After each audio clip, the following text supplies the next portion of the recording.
फरायसा आफादनि माखासे फेदाव रायजो राजाफोरनिफ्राय मदद बिदों।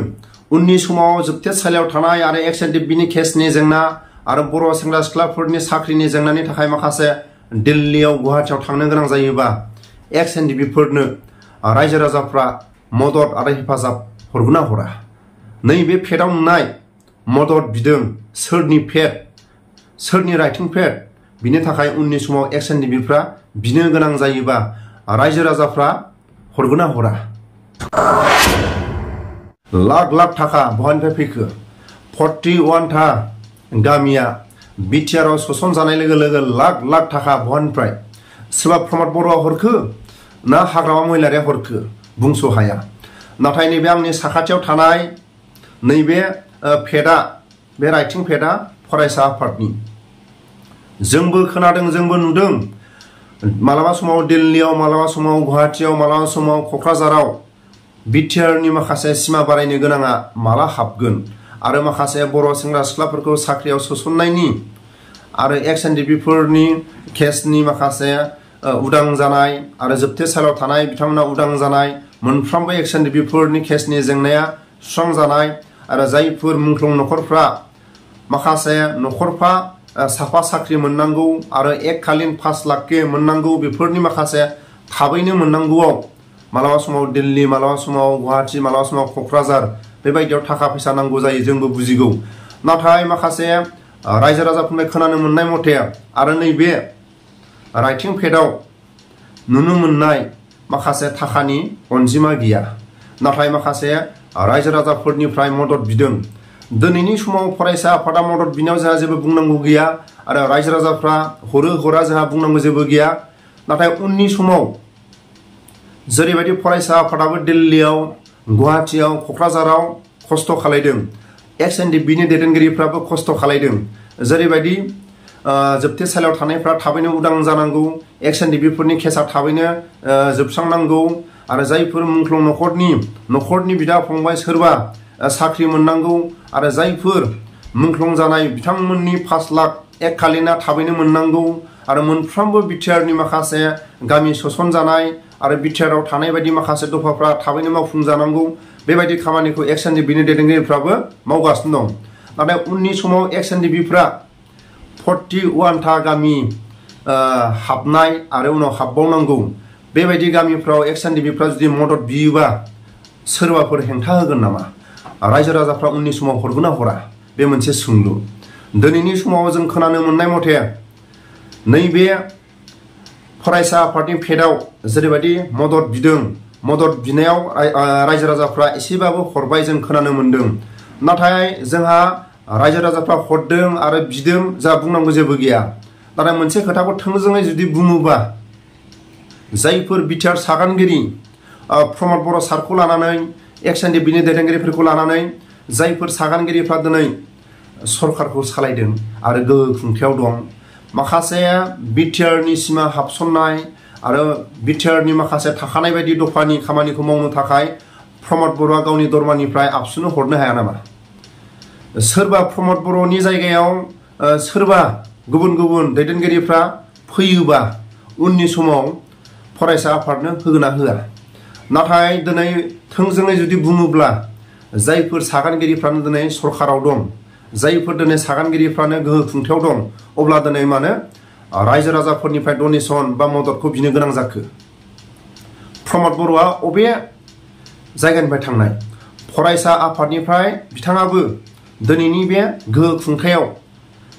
गावनि गादियाव दं। बिनि थाखायनो मोनफ्रोमबो फरायसा आफादनि जेंनाफ्राव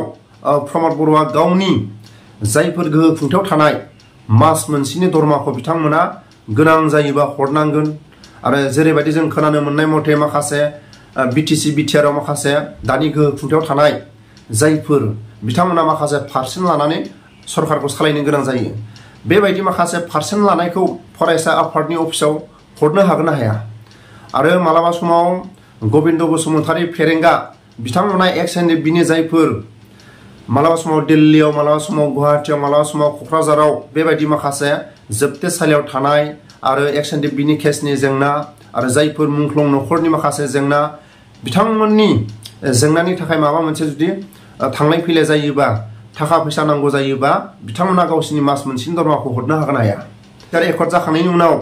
दिनैसिमबो जुदि फरायसा आफादा जुदि डनेसन बिनो गोनां जायोबा मदद बिनो गोनां जायोबा एक्स एनडिपिफ्रा जुदि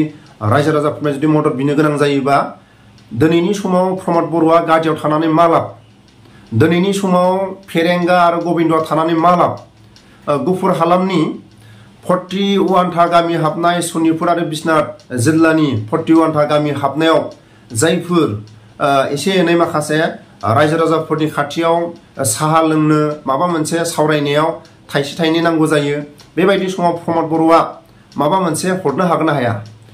जों खोनादोंमोन सानसे समाव बिटिसि एकर्ड जानायनि उनाव हाग्रामा महिलारिया गुफुर हालामाव फरायसा आफादनो हेफाजाब हराखै आरो दिनैनि समावबो जुदि प्रमद बर'आ गुफुर हालामनि फरायसा आफादानो जा गुबुन गुबुन आफादानो जा दिनैनि समाव जुदि थाइसे थाखाबो जुदि हेफाजाब हराबा माब्रै समाजनि गेजेराव जायफोर फरायसा आफादानो जा गुबुन गुबुन माखासे बर'नि माहारियारि आफाद बिटिआर एकर्डनि सागानगिरि दैदेनगिरिफ्रा जुदि खामानि मावनो थाखाय थांलाय फैलायाव जुदि हेफाजाब मोनाबा प्रमद बर'आ गादियाव थानानै मा लाब आरो गबिन्दआ थानानै मा लाब फेरेंगा थानानै मा लाब बिनि थाखायनो आं प्रमद बर' सारनाव खावलायो माखासे फरायसा आफादानो जा गुबुन गुबुन माखासे आफादानो जा रायजो राजाफोरजों माखासे मेल मिथिं जायोब्ला साहा लोंनो दै लोंनो माखासे थाखा फैसा नांगौ जायो आरो गुफुर हालामाव जखायसे बर'फ्रा दिनैनि समाव गुफुर हालामाव सोरबा बर' थिखादार दिनै गैया मोजां मोजां माखासे साख्रि मावनाय गैया दिनै मोजां मोजां जुदि गुफुर हालामाव साख्रि मावनाय थानायमोनबा सोरबा रायजो राजाफोरनाव बिनो गोनां गैयामोन मोजां मोजां साख्रि मावनाय थानाय दंमोनबा दिनै रायजो राजाफोरनिफ्राय हेफाजाब बिनो गोनां गैयामोन बिनि थाखायनो आं प्रमद बर' सारनाव खावलायो जाहाथे फरायसा आफादा रायजो राजाफोरनाव मदद बिनो गोनां जाहाथे दाजाथों सोरबा एक्स एनडिपिनि दैदेनगिरिफ्रा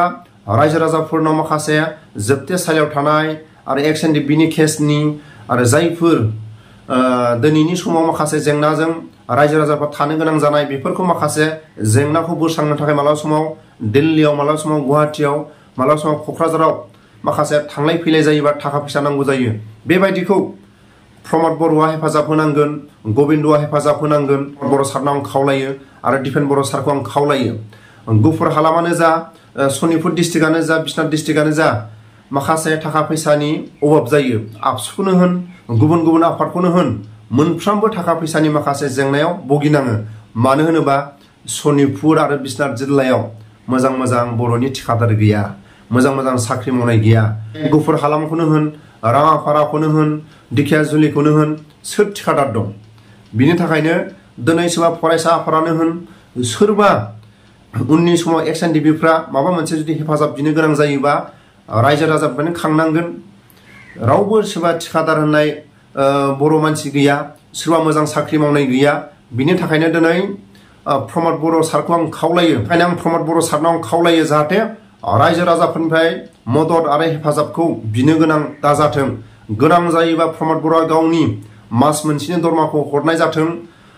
गबिन्द बसुमतारिया गावनि मास मोनसेनि दरमाखौ हरनाय जाथों साफ्रोमबो एमसिएलएफ्रा जुदि गावसिनि दरमाखौ हरोब्ला गुफुरल' नङा अबेबा धेमाजिल' नङा अबेबा राङापाराल' नङा अबेबा दिखियाजुलिल' नङा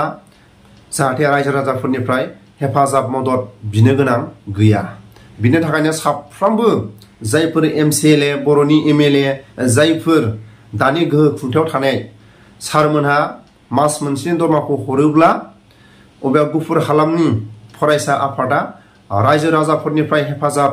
बा रायजो राजाफ्रा माखासे मदद हरनो गोनांथि गैया बिनि थाखायनो आं प्रमद बर' सारनाव खावलायो नैबे आंनि साखाथियाव थानाय फरायसा आफादनि फेदाव जेरैबायदि मदद हेफाजाब बिदों उननि समाव जाहाथे एक्स एनडिपिफ्रा रायजो राजाफोरनाव बिनो गोनां दाजाथों बेखौसो आं खावलायो